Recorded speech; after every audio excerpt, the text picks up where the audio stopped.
ગુજરાત સરકારે નોટિફિકેશન બહાર પાડી સુરત એરપોર્ટના વિકાસ માટે ખૂબ મોટા પ્રમાણમાં ખેડૂતોની જમીનો પર રિઝર્વેશન મૂક્યું. જમીન સંપાદનના નોટિફિકેશનના નામ ખેડૂતો સાથે કાવતરું વેચાણ દસ્તાવેજથી બિલ્ડર લોબીએ રસ્તા ભાવે ખેડૂતો સાથે જમીનોના સોદા કર્યા બાદ ગુજરાત સરકારે નવું જાહેરનામું બહાર પાડી આ જમીનોને રિઝર્વેશનમાંથી મુક્ત કરી દીધી. જમીન સંપાદનના જાહેરનામાથી લઈ જમીન સંપાદન રદ કરવાના જાહેરનામા વચ્ચેના સમયમાં જે કોઈ ખેડૂતના જમીન વેચાણના દસ્તાવેજ થયા હોય તે તમામ કરાર સંપૂર્ણ રદ થવા જોઈએ. આવો જોઈએ શક્તિસિંહ ગોહિલે આ મુદ્દા પર આગળ શું કહ્યું.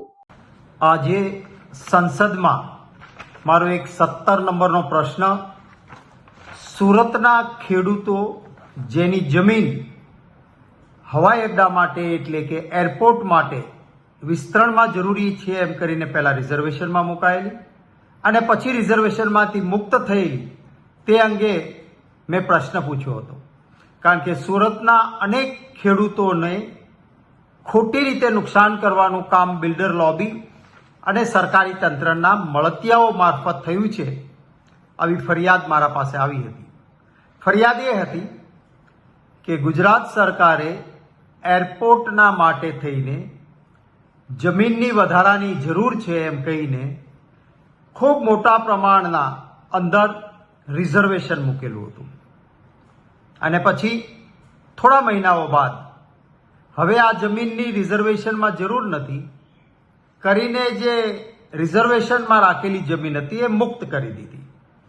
મારા પાસે ફરિયાદ એવી આવી હતી કે આ એક કાવતરું હતું.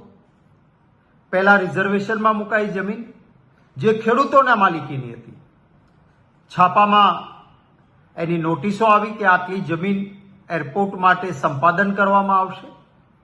સંપાદનની આ પ્રાથમિક નોટિસના કારણે ખેડૂતો ગભરાયેલા હતા.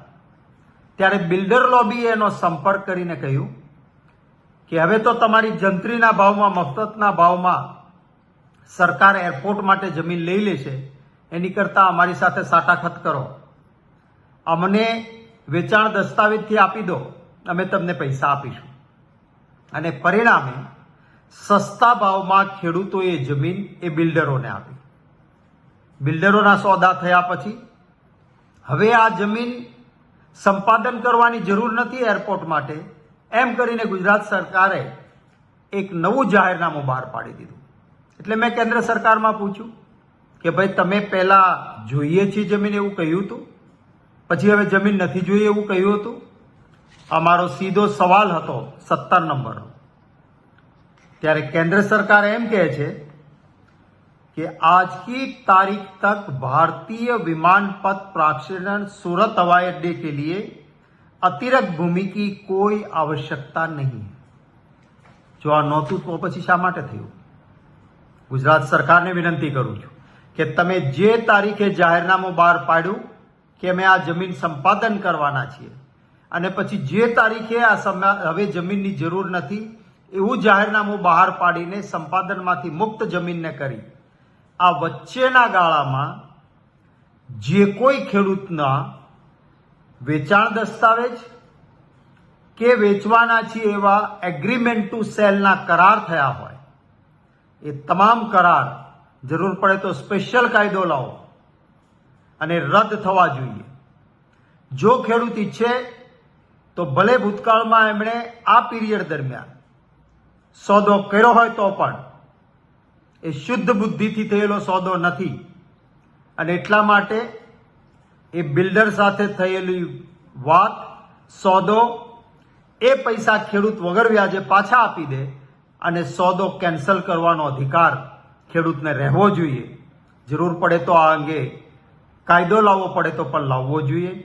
આ રીતે સરકારી તંત્ર અને બિલ્ડર લોબી ભેગા મળીને ખેડૂતોનું શોષણ ના કરી શકે હું માંગ કરું છું ગુજરાતના મુખ્યમંત્રી શ્રી પાસે.